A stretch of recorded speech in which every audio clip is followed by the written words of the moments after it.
Mukunda jewellers మొట్టమొదటి factory outlet ఇప్పుడు కూకట్పల్లి, కొత్తపేట్, సోమాజిగూడ మరియు ఖమ్మంలో. Welcome to Suman TV. నేను మీ సుమన్ టీవీ. నాకు క్విడ్ ప్రోకో లీగల్ పాయింట్లో నుంచి చూసేటప్పుడు ఇది చట్టబద్ధమా నేరమా, వాట్ ఈస్ క్విడ్ ప్రోకో అనేది ఈరోజు మనతో పాటు హైకోర్టు అడ్వకేట్ రవీంద్రనాథ్ గారు ఉన్నారు. వారి మాటలోనే అడిగి తెలుసుకుందాం. Hello sir. హాయ్ అండి నాగరాజు గారు. సరే, వాళ్ళ చాలామందికి తెలియాల్సినటువంటి విషయం ఒకటి ఉంది. ఇప్పుడున్న జనరేషన్లో అయితే చాలామంది తెలుసుకోవాల్సినటువంటి విషయం లీగల్ పాయింట్ ఆఫ్ వ్యూ నుంచి చూసేటప్పుడు. లక్కీగా మీరు గత కొద్ది రోజుల నుంచి మనం చేసేటువంటి సిరీస్ ఏదైతే ఉందో కోల్కతా ఇన్సిడెంట్ నుంచి కనుక మనం చూసుకుంటే ఈ రోజు వరకు ప్రతి లీగల్ అవేర్నెస్ మీద అవగాహన కల్పిస్తూ కూడా ఎవరైనా మాకు అన్యాయం జరిగింది అని అంటే వెంటనే స్పందించి వాళ్ళకి టైం ఇచ్చి వాళ్ళకి ఏం కావాలో చూస్తూ ఉన్నారు. Thank you so much for that. So coming to subject అనే క్విడ్ ప్రోకో అంటే ఏంటి, ఇది లీగల్గా చట్టబద్ధమా కాదా? మీరు ఎప్పుడైనా విన్నారా నాగరాజు గారు? ఒక సంస్థలో మిమ్మల్ని ప్రమోట్ చేస్తానని, హై ర్యాంక్ ఇప్పిస్తానని ప్రామిస్ చేసి మిమ్మల్ని ఒంటరిగా తన రూమ్కి రమ్మనమని, అది చట్టబద్ధమా నేరమా? ఒక రాజకీయ నాయకుడు తను తీసుకున్నటువంటి నిర్ణయంలో లంచం అనేది ఉంటుంది. అది మీకు తెలుసా? ప్రతి మహిళ, ఈరోజు భారతదేశంలో పనిచేస్తున్న ప్రతి మహిళ, 40% మంది మహిళలు తను పనిచేస్తున్న సంస్థల్లో 40% మహిళలు లైంగిక వేధింపులకు గురవుతున్నారని మీకు తెలుసా? ఇంకొక షాకింగ్ న్యూస్ చెప్పన, తను పనిచేస్తున్న సంస్థల్లో ప్రతి రెండో వ్యక్తి లైంగిక వేధింపులకు గురి అవుతున్నాడు. ఇది మీకు తెలుసా? That is called quid pro quo. నువ్వు నాకు ఇది చెయ్యు, నేను నీకు అది చేస్తా. Simple word. నువ్వు నాకు ఇది చెయ్యు, నేను నీకు ఇది చేస్తా. That is called quid pro quo. Nothing but friendship with benefits. ఏ వర్డ్ అయినా కావచ్చు. Nothing but. ఇది చిన్నప్పటి నుంచి అలవాటు అవుతుంది నాగరాజు గారు. నువ్వు హోంవర్క్ చెయ్యు, నీకు చాక్లెట్ ఇస్తా. నువ్వు 10th క్లాస్ పాస్ అవ్వు, నీకు వాచ్ కొనిపిస్తా. నువ్వు ఇంటర్ పాస్ అవ్వు, నీకు బైక్ కొనిపిస్తా అంటాడు ఒక తండ్రి. అప్పుడు స్టార్ట్ అవుతుంది క్విడ్ ప్రోకో. మొదలైన క్విడ్ ప్రోకో ప్రతి చోట మొదలవుతూ వస్తుంది. తమకు తెలియకుండానే, మనకు తెలియకుండానే మన జీవితంలో ఒక పార్ట్ని చేసేసుకున్నాం ఈ క్విడ్ ప్రోకో అన్నది. ముఖ్యంగా ఈ క్విడ్ ప్రోకో అన్నది అనేక సందర్భాల్లో ఉంటుంది, కానీ కొన్ని సందర్భాల్లో క్లియర్గా కనిపిస్తుంటుంది. ముఖ్యంగా మహిళలు సెక్సువల్ హెరాస్మెంట్ పొందుతున్నటువంటి ప్రదేశాల్లో క్విడ్ ప్రోకో ఉంటుంది. అది సినిమా రంగం అయితేనేమి, లేకపోతే జాబ్ చేస్తున్నటువంటి సాఫ్ట్వేర్ సంస్థ అయితేనేమి, లేకపోతే మాల్స్లో పనిచేస్తున్న అమ్మాయిలు అయితేనేమి, చిన్న స్థాయి నుంచి పెద్ద స్థాయి వరకు, చిన్న స్థాయి నుంచి ప్రతి స్థాయి వరకు సాఫ్ట్వేర్ కంపెనీస్లో ఈ రాత్రి నువ్వు నా దగ్గర రాగలిగితే, నా ప్రపోజల్ యాక్సెప్ట్ చేయగలిగితే నీకు ప్రమోట్ చేస్తా. మార్నింగ్ లేచేసరికల్లా ఆ అమ్మాయికి పక్కన అందరూ కలిసి పనిచేస్తుంటారు. ఒక అమ్మాయికి అందులో ప్రమోషన్తో పై ర్యాంక్ ప్రాజెక్ట్ మేనేజర్ అవుతుంది. తను మాత్రం అక్కడే ఉంటావు ఇంకొక అమ్మాయి. దానికి కారణం కట్ చేస్తే క్విడ్ ప్రోకో. ఇంకో సంస్థలో ఒక అమ్మాయికి హీరోయిన్ గానో లేకపోతే మరొకటో ర్యాంకుల ప్రమోషన్ వస్తుంది. తనతో పనిచేసిన మిగిలిన తోటి నటీమణులు అక్కడే ఉంటారు. కాస్టింగ్ కౌచ్ అనే పేరు పెడతారు, ఏదైనా కావచ్చు పదం. కట్ చేస్తే అమ్మాయి 4 సినిమాల్లో టాప్ ర్యాంకులు కనిపిస్తుంది. ఈమెతో పనిచేసిన పక్కన నటీమణులు మాత్రం అక్కడే ఉంటారు. దీనికి కారణం క్విడ్ ప్రోకో. ఒక పనిచేస్తున్నటువంటి ఒక అవినీతి లంచపరుడు, అంటే తన పనిచేస్తున్న ఒక ఉద్యోగి తన ఒక కాంట్రాక్ట్ టెండర్ ఇవ్వాలంటే కాంట్రాక్టర్కి ఒక అమౌంట్ ఇవ్వాలి. అమౌంట్ చూపించి ఆ కాంట్రాక్ట్ని తీసుకుంటాడు. ఒక టెండర్ వేశారు, ఒక కాంట్రాక్ట్ ఇవ్వాలి. ఆ కాంట్రాక్ట్లో 4 వేస్తారు, అందులో ఒకతనికి మాత్రమే కాంట్రాక్ట్ వస్తుంది, మిగిలిన ముగ్గురు అక్కడ డ్రాప్ అవుతారు. దానికి కారణం క్విడ్ ప్రోకో. ఇది భారతదేశంలో స్థానికంగా ఉన్నటువంటి గ్రామాల స్థాయి నుంచి దేశ అత్యున్నత స్థాయి వరకు కూడా, నేను పేర్లు చెప్పను కానీ, చిన్న షెడ్లు వేసుకుని పనిచేసే సంస్థల దగ్గర నుంచి ఉన్నత స్థాయి వరకు ఉన్నటువంటి రిలయన్స్లు, అంబానీలు, ఆదానీల స్థాయి వరకు కూడా జరిగేదే క్విడ్ ప్రోకో. అయితే ఇది చట్టబద్ధమా నేరమా అన్నది మనం డిస్కస్ చేద్దాం నాగరాజు గారు. అయితే నాగరాజు గారు, దీనికి సంబంధించి నేను పాయింట్ వైజ్గా చెప్పుకుంటూ వెళ్తా. ఏ సందర్భాల్లో క్విడ్ ప్రోకో ఉంటుంది, ఏ సందర్భాల్లో క్విడ్ ప్రోకో చట్టబద్ధత కలిగి ఉంటుంది, ఏ సందర్భాల్లో ఇది చట్టబద్ధత లేకుండా నేరంగా పరిగణిస్తారు అన్న సందర్భాన్ని మీకు విశదీకరించే ప్రయత్నం చేస్తాను. ముఖ్యంగా ఈ సెక్సువల్ హెరాస్మెంట్స్ ఎక్కడ పొందినటువంటి సాఫ్ట్వేర్ సంస్థలు అయితేనేమి, మాల్స్లో పనిచేసే అమ్మాయిలు అయితేనేమి, పెద్ద ఈ సినిమా రంగంలో అయితేనేమి, టెలివిజన్ రంగం అయితేనేమి, మీడియా రంగం అయితేనేమి, ఇక్కడ పనిచేస్తున్న మహిళలు తమకు తెలియకుండానే, తమకు ఇన్వాల్వ్మెంట్ లేకుండానే ఈ క్విడ్ ప్రోకో అన్నటువంటి ఒక మూమెంట్లోకి వెళ్ళిపోతారు. అయితే నేను వాళ్ళకి చెప్పేది ఒకటే, మీరు క్విడ్ ప్రోకోలోకి వెళ్ళేటప్పుడు అట్లీస్ట్ ఒక అవేర్నెస్తో కలిగి ఉండండి. ఇది మిమ్మల్ని ఎక్కడ దారితీస్తుందంటే, తర్వాత ఊబిలోకి దిగిన తర్వాత, అయ్యో నేను ఊబిలో దిగబడిపోయానే, నేను ఒక చిత్తడినెలో దిగిపోయానే అని తర్వాత మీకు తెలుస్తుంది. విషయం ఏంటంటే, మిమ్మల్ని ప్రమోట్ చేయాలి. ఉన్నటువంటి 100 మందిలో మిమ్మల్నే ప్రమోట్ చేయాలంటే ఏదో ఎక్స్పెక్ట్ చేస్తాడు మీ పైన ఉన్నటువంటి ఆఫీసర్ కావచ్చు, ఆ సంస్థలో ఒక దర్శకుడు కావచ్చు, లేకపోతే ఆ సంస్థలో గొప్పవాడు కావచ్చు, సమ్ ఎక్స్వైజెడ్, ఏ కేటగిరీస్ వైజ్ మనం పేరు పెట్టుకున్నప్పుడు కూడా మిమ్మల్ని ఏదో ఒకటి ఎక్స్పెక్ట్ చేసి, నువ్వు నాకు ఇది చేస్తే నేను నీకు అది చేస్తాను, లేకపోతే నీ దగ్గర ఉన్నటువంటి ఆ పర్సన్ని పంపిస్తే నేను ఈ పని చేస్తాను అని ఎప్పుడైతే ప్రపోజల్ పెట్టడం జరిగిందో మీరు అలర్ట్ అవ్వడం మంచిది. ఇది చట్టరీత్యా నేరం. ఎందుకంటే మహిళలకు ప్రత్యేకించి పోషి యాక్ట్స్ ఉన్నాయి.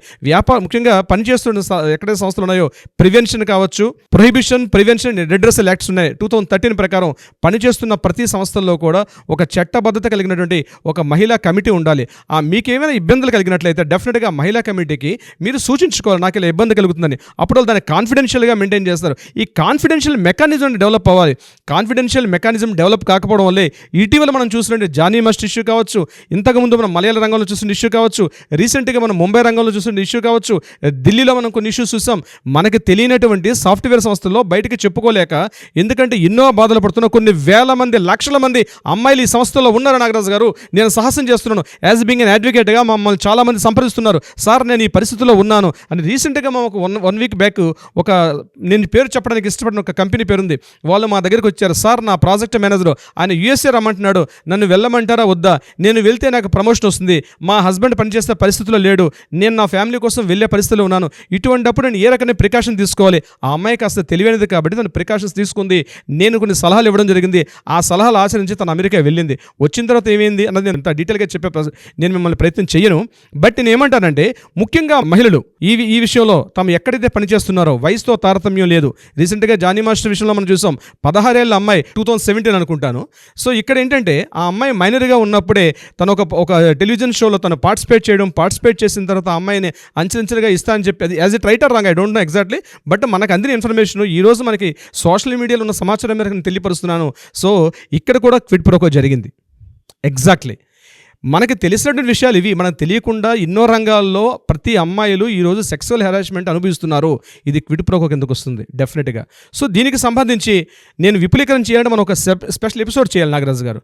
సో నేను ఓవరాల్గా క్విడ్ ప్రోకో ఎలా ఉంటుందని చెప్పే ప్రయత్నం చేస్తున్నాను ఈ ఎపిసోడ్ ద్వారా మాత్రమే. రెండవది, ముఖ్యంగా వ్యాపార రంగంలో క్విడ్ ప్రోకో ఉంటుంది. వ్యాపార రంగంలో ఎలా ఉంటుంది అంటే, ఒక సాఫ్ట్వేర్ కంపెనీ ఉంది ఎగ్జాంపుల్. ఆ కంపెనీ ఒక ప్రాజెక్ట్ వేరే వాళ్ళకి ఇస్తారు, దాన్ని డిజైన్ చేసే వ్యక్తులు ఉంటారు కొంతమంది. సో ఒక టీమ్ ఆఫ్ వర్క్ చేస్తారు. సో ఆ టీమ్ వర్క్ ఆ ప్రాజెక్ట్ డిజైన్ చేస్తే దానికి కంటిన్యూటీగా కొంత పేమెంట్ చేస్తారు. Is it right or wrong? Exactly right. ఇక్కడ కూడా క్విడ్ ప్రోకో జరిగింది, కానీ చట్టబద్ధత కలిగి ఉంది. చట్టానికి లోబడి అక్కడ పేమెంట్ తీసుకున్నారు, ఒక అమౌంట్ తీసుకున్నారు, ఈ ప్రాజెక్ట్ వర్క్ చేస్తే ఈ ప్రాజెక్ట్ చేస్తామని చెప్పి. ఇది చట్టబద్ధత కలిగిన వ్యాపార రంగంలో ఇటువంటి యాక్టివిటీస్ ఉంటాయి. ఇది కూడా చట్టబద్ధత కలిగినటువంటి క్విడ్ ప్రోకో. ఇక్కడ యాక్ట్ ఉంది, చేసుకోవచ్చు. రెండవది కరప్షన్. ముఖ్యంగా గవర్నమెంట్ ఎంప్లాయీస్ ఉన్నటువంటి అధికారులు తమ ఆఫీసులో పనిచేసే సంస్థలు, అంటే ఒక గవర్నమెంట్ ఎంప్లాయీ ఉంది, ఒక హెల్త్ డిపార్ట్మెంట్ వర్కే తీసుకుందాం. ఈ హెల్త్ డిపార్ట్మెంట్ వర్క్స్లో ఒక టెండర్ పిలిచారు. ఆ టెండర్కి అక్కడ వాల్స్ కన్స్ట్రక్షన్ చేయడం, లేకపోతే సమ్ ఏదో రెన్యువేషన్ వర్క్స్ చేయాలి. దీనికి సంబంధించి టెండర్ని పిలుస్తారు. పిలిచేటప్పుడు సమ్ ఏదో ఒక ప్రపోజల్ నోట్ వేస్తారు, ఇంత బడ్జెట్ ఖర్చు అవుతుందని చెప్పి. టెండర్స్ పిలుస్తారు. ఇమ్మీడియట్గా అక్కడ ఏం చేస్తారు, ఓకే దీనికి ఇంత ఖర్చు అవుతుంది కాబట్టి తమకు తెలిసిన టెండర్స్ వేసి ఈ కాంట్రాక్ట్ తమకు అందితే మేము ఇంత అమౌంట్ ఇస్తాం సార్, మీకు ఒక లగ్జరీ ట్రిప్ ఇస్తాం, మీరు ఒక ఫారెన్ ట్రిప్ ఏర్పాటు చేస్తాం, సమ్ ఏదో ఒక ఆఫర్ ఇస్తారు వాళ్ళకి. That is called quid pro quo. దీనికి ఆశపడి ఆ ప్రభుత్వంకి చేస్తాడు. ఇక్కడ యాంటీ కరప్షన్ జరిగింది ఇక్కడ. సో ఇది అవినీతి కిందకు వస్తుంది. ఇది నేరం. ఇది కూడా క్విడ్ ప్రోకో జరిగింది. మీకు అంత ఎందుకు నాగరాజు గారు? బెస్ట్ ఎగ్జాంపుల్ చెప్తాను. మెడికల్ రిప్రజెంటేటివ్ చేస్తారండి. తమ కంపెనీ యొక్క ఉత్పత్తుల్ని ఇంటింటి ప్రతి డాక్టర్ దగ్గరికి వెళ్తారు, ఆ ప్రోడక్ట్ని ఎక్స్పోజ్ చేస్తారు. సార్ మీరు ఈ ప్రోడక్ట్ తీసుకోగలిగితే ఈ మంత్ ₹1,00,000 టార్గెట్, ఆ మెడిసిన్స్ రాయగలిగితే వాళ్ళకు గిఫ్ట్లు ఇస్తారు. డాక్టర్స్కి మెడికల్ రిప్రజెంటేటివ్స్ వెళ్తారు, డాక్టర్ల దగ్గరికి వెళ్ళి అడుగుతారు అనమాట, సార్ ఈ ప్రోడక్ట్ మీరు ఇట్లా ప్రజెంటేషన్ ఇస్తారు, సార్ మాది పెయిన్ కిల్లర్స్, సమేత ఎక్స్వైజెడ్ ఏది ఉంటుంది, ఈ ఇంజెక్షన్స్ రాయండి, ట్యాబ్లెట్స్ రాయండి, ఈ మంత్ సీజన్లో ఇంత వర్త్ ఆఫ్ ప్రోడక్ట్ మీరు పంపించగలిగితే మేము మీకు ఒక ఇంటికి ఫ్రిడ్జ్లు ఇస్తాం, ఏసీలు ఇస్తాం, లేకపోతే ఫారెన్ ట్రిప్స్ ఇస్తాం, ఇట్లాంటివి కూడా చెప్తారు medical representatives. That is also quid pro quo. So ఎందెందు విధి కలిగినా అందెందుగా వెళ్ళడు క్విడ్ ప్రోకో. క్విడ్ ప్రోకో లేని వ్యవస్థే లేదు. ఇంకో రకంగా చెప్పాలంటే పొలిటికల్ కరప్షన్. ఇక్కడ ఏం చేస్తారు, పొలిటీషియన్స్ తమ యొక్క ఏదైతే ఎలక్షన్స్ వస్తున్నాయి, ఎలక్షన్స్లో తమ గెలవాలి. ఈ గెలవాల్సిన పరిస్థితుల్లో ఎవరో ఒక వ్యాపారవేత్త, ఒక బిజినెస్ మ్యాన్ ఎంతో కొంత ఫండింగ్ చేయాలి. ఆయన ఏమంటాడు, నువ్వు నాకు ఫండింగ్ చెయ్యు, నేను ఈ ఎలక్షన్స్లో విన్ అయితే నేను ఈ కాంట్రాక్ట్స్ నీకు ఇస్తా, ఒక డ్యామ్ కట్టడానికి నేను ఇస్తా, లేకపోతే ఈ రోడ్లు వేసే కాంట్రాక్ట్ నేను నీకు ఇస్తా అని చెప్పి ముందే ఒప్పందం కుదుర్చుకొని ఆ బిజినెస్ మ్యాన్ కొంత ఫండింగ్ చేస్తాడు. This is also quid pro quo. నువ్వు నాకు ఇది చెయ్యు, నేను నీకు ఇది చేస్తా. ఇది ఆల్సో జరుగుతుంది. ఇదే కాకుండా కాంట్రాక్ట్ లయబిలిటీస్, అంటే కాంట్రాక్ట్ డిస్ప్యూట్స్ ఏం చేస్తారు, కాంట్రాక్టర్ తమ చేసేటప్పుడు అక్కడ సిమెంట్, స్టీల్ ఇట్లాంటివన్నీ కూడా దానికి ఫండింగ్ చేయాల్సి వస్తుంది. ఇప్పుడు ఏమంటాడు ఈ కాంట్రాక్టర్, మీరు నాకు ఇంత మార్కెట్లో ఇచ్చిన కాస్ట్ కన్నా మీరు ఇంత కాస్ట్ తగ్గిస్తే నేను మీ రకంగా సపోర్ట్ చేస్తాను. ఈ కాంట్రాక్టర్ వాళ్ళతో కలిసి ఒక లాలూచి పెడతాడు. This is also quid pro quo. అంతెందుకండి, ప్రపంచవ్యాప్తంగా జరిగింది. రీసెంట్గా డొనాల్డ్ ట్రంప్ ఒక ప్రెస్ మీట్లో అఫీషియల్గా చెప్పాడు, తన రాజకీయ ప్రత్యర్థిని అతన్ని కానీ డిఫేమింగ్ చేయగలిగితే నేను మీకు సపోర్ట్ చేస్తానని చెప్పి ఒక దేశాధినేతకి అతను సలహా చేశాడట. ఇమీడియట్గా ఆ దేశాధినేతలు ఇతనికి ఆపోజిట్గా ఉన్నటువంటి రాజకీయ ప్రత్యర్థుల్ని డిఫేమ్ చేశాడు. వాళ్ళకి ఇతని దేశం నుంచి తన యొక్క నిధులు కాదు, తన దేశం నిర్వర్తిస్తున్నటువంటి కొంత మిలిటరీ బలాలని ఆ దేశానికి సపోర్ట్ చేశాడు, అదే రష్యా ఉక్రెయిన్ వార్లో. దీనికి అఫీషియల్గా చెప్పాడు డొనాల్డ్ ట్రంప్. ఇక్కడనే కాదు, మన మన గల్లీలో మన ఇంటి దగ్గర మొదలైనటువంటి ఈ యొక్క క్విడ్ ప్రోకో అనేది ఏదైతే ఉందో ప్రతి రంగానికి విస్తరించిపోయింది ఈ క్విడ్ ప్రోకో. అయితే ఎటువంటి సందర్భాల్లో ఈ క్విడ్ ప్రోకో ముఖ్యంగా నేను రెండు పార్ట్స్గా డివైడ్ చేస్తాను. ఏది చట్టబద్ధత ఉంది, ఏది నేరం అని చెప్పడం జరిగింది. అయితే ముఖ్యంగా మహిళలు ఎక్కడెక్కడైతే పనిచేస్తారో అక్కడ ఒక కాన్ఫిడెన్షియల్ ఒక రెడ్రెసమ్ సిస్టమ్ ఒకటి ఏర్పాటు చేసుకోగలిగితే డెఫినెట్గా ఆయా ప్రాంతాల్లో క్విడ్ ప్రోకో అనేది యాక్సెప్ట్ చేయొచ్చు, అంటే దాన్ని అవాయిడ్ చేసే అవకాశం ఉంటుంది. అయితే ముఖ్యంగా ఈ క్విడ్ ప్రోకోకి గురవుతున్నటువంటి మహిళలు ముఖ్యంగా చెప్తున్నాను నాగరాజ్ గారు, డెఫినెట్గా ఒక అడ్వకేట్ని సంప్రదించండి. లేకపోతే మీకే తెలియనటువంటి ఒక వలలో మీరు చిక్కుకుపోతారు. డెఫినెట్గా ఒక అడ్వకేట్ని కానీ మీరు సంప్రదించుకోగలిగితే డెఫినెట్గా మీకు అందులో అవకాశం ఉంటుంది. మీరు వెళ్ళాలా వద్దన్నది ఒక మెంటార్ని యొక్క సలహా తీసుకుంటే చాలా మంచిది. నెంబర్ 2, దీనికి లీగల్ చట్టాలు ఏం చెప్తున్నాయి క్విడ్ ప్రోకోకి సంబంధించి? ముఖ్యంగా ప్రివెన్షన్ ఆఫ్ కరప్షన్ యాక్ట్ 1988 ఐపీసీది. దీంట్లో సెక్షన్ 7 and 8 ముఖ్యంగా ఈ ప్రభుత్వోద్యోగులు ఇలాంటి కరప్షన్కి కానీ గురవుతున్న సందర్భాల్లో ఈ క్విడ్ ప్రోకో విధానాలు ఉండగలిగితే వాళ్ళకి కఠినమైన శిక్షలు ఉన్నాయి ఈ ప్రివెన్షన్ ఆఫ్ కరప్షన్ యాక్ట్లో. Number 2, sexual harassment act. ఇది prevention, prohibition and redressal act. ఇది 2013 యాక్ట్. ఈ యాక్ట్ ప్రకారం కఠినమైనటువంటి శిక్షలు ఉంటాయి. ఎవరైనా క్విడ్ ప్రోకో కానీ పాల్పడినా, అసలు అట్లాంటి ఆలోచన వచ్చినా దీనికి సంబంధించినటువంటి రుజువులు ఉండాలి, మన దగ్గర సాక్ష్యాలు ఉండాలి. మనం క్విడ్ ప్రోకోలు అంటే మహిళలకి అసలు ఇది యాక్చువల్గా చేయొద్దని నేను చెప్తాను, నేను ఎంకరేజ్ చేసే ఉద్దేశంతో నేను చేయలేను. కానీ కొన్ని సందర్భాల్లో కొన్ని విపత్కర పరిస్థితుల్లో చేయాల్సిన పరిస్థితి వచ్చే సందర్భంలో డెఫినెట్గా ఒక బలహీనత క్షణంలో మీరు చేయాల్సిన పరిస్థితి వచ్చేటప్పుడు ఒక మెంటార్ని మీరు ఫాలో అవ్వండి. అట్లీస్ట్ మీరు ఒక ఎవిడెన్సెస్తో ఉండండి. డెఫినెట్గా దీనికి ఒక అడ్డుకట్ట వేసే అవకాశం ఉంటుంది. దీనికి best example Jani master issue. ఇప్పుడు మనం చూస్తున్నటువంటి మీడియాలో ఇప్పుడు ఏదైతే న్యూస్ కంటిన్యూగా ఉందో జానీ మాస్టర్ ఇష్యూ ఏదైతే బహుశా దీనికి ఈ క్విడ్ ప్రోకో ఇష్యూ కిందకు వస్తుంది. దీనిలో sexual harassment, prevention, prohibition and redressal acts చాలా అప్లై అవుతాయి. ఇది కాకుండా రీసెంట్గా మనకు తెలిసింది పోక్సో యాక్ట్ కూడా అప్లికబుల్ అవుతుంది, ఎందుకంటే అప్పటికే ఆ అమ్మాయి మైనర్లో ఉంది కాబట్టి. సో ఇవన్నీ కూడా న్యాయస్థానాలు డిసైడ్ చేస్తాయి, is it right or wrong, ఏ పరిస్థితిలో జరిగింది, ఎలా జరిగింది, ఏం జరిగింది. బట్ ఇంతవరకు తను ఏదైతే తన లైఫ్లో ఉన్నత స్థాయికి వెళ్ళాలనుకుంటా ఒక అమ్మాయి తను ఈజీగా ఒక న్యూస్ ఐటమ్ అయిపోతుంది, న్యూస్లో ఒక ఐటమ్ అయిపోతుంది. న్యూస్ ఐటమ్ కాకూడదు, తన లైఫ్లో తన ఐటమ్ కావాలి. ఎగ్జాక్ట్లీ చెప్తాను, తన లైఫ్లో తన ఐటమ్ కావాలి తప్పించి ఎవరో న్యూస్కి తన ఐటమ్ కాకూడదు. అది స్త్రీలందరూ గుర్తుపెట్టుకోవాలి. ముఖ్యంగా సినిమా రంగంలో పనిచేస్తున్న అమ్మాయిలు కావచ్చు, లేకపోతే టెలివిజన్ రంగంలో పనిచేస్తున్న అమ్మాయిలు కావచ్చు, మీడియా రంగంలో పనిచేస్తున్న అమ్మాయిలు కావచ్చు. నాట్ ఓన్లీ ఈ యొక్క సోషల్ మీడియా రంగం చెప్పట్లేదండి, ఏ సంస్థల్లో పనిచేస్తున్న వ్యక్తులైనా సరే అమ్మాయిలు ముఖ్యంగా ఈ సెక్సువల్ హెరాస్మెంట్కి లోనవుతున్నప్పుడు డెఫినెట్గా అక్కడ మీరు హెచ్ఆర్కి కంప్లీట్ కొన్ని పవర్స్ ఇచ్చారు. హెచ్ఆర్ ఒక కమిటీ ఏర్పాటు చేయాలి, ఐసీ ఇంటర్నల్ కమిటీ ఏర్పాటు చేయాల్సిన అవసరం ఉంది. దట్ ఈస్ కాల్డ్ పోషో యాక్ట్ అని. ఆ పోషో యాక్ట్ ప్రకారం POSH act, prevention of sexual harassment act 2013, ఆ యాక్ట్ ప్రకారం కమిటీ ఉంటుంది. మీరు ఆ కమిటీ త్వరగా అప్రోచ్ చేయగలిగితే మిమ్మల్ని మీరు సేఫ్ చేసుకునే అవుతారు, లేకపోతే మీరు ఒక న్యూస్ ఐటమ్ అయిపోతారు. సరే, ఈ ప్రాసెస్లో ఎవరైనా నేను ఈ క్విడ్ ప్రోకోలో ఉన్నాను, నాకు అది చట్టబద్ధంగా కరెక్ట్ అనిపించట్లేదు, దీని నుంచి బయటపడాలనుకుంటున్నాను, నాకు మీ సలహాలు సూచనలు కావాలి అనుకున్నటువంటి వాళ్ళు ఉంటారు, మిమ్మల్ని అప్రోచ్ అవ్వచ్చా? డెఫినెట్గా నాగరాజు గారు, న్యాయాలు ఉన్నాయి, న్యాయస్థానాలు ఉన్నాయి, చట్టాలు ఉన్నాయి, మిమ్మల్ని ప్రొటెక్షన్ చేసే చాలా రకాలైన చట్టాలు ఉన్నాయి.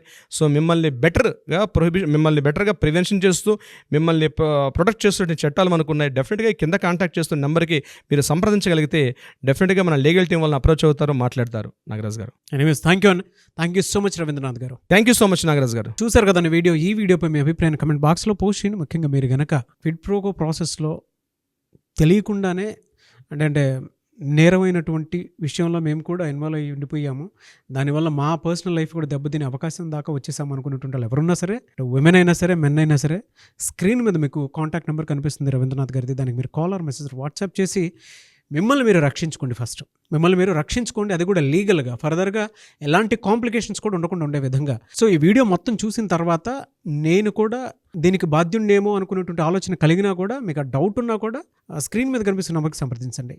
ఈ వీడియో లైక్ చేయండి, షేర్ మాత్రం తప్పకుండా చేయండి. ఇలాంటి మరిన్ని వీడియోస్ కోసం మా ఛానల్ ఫాలో అవ్వండి. Thank you.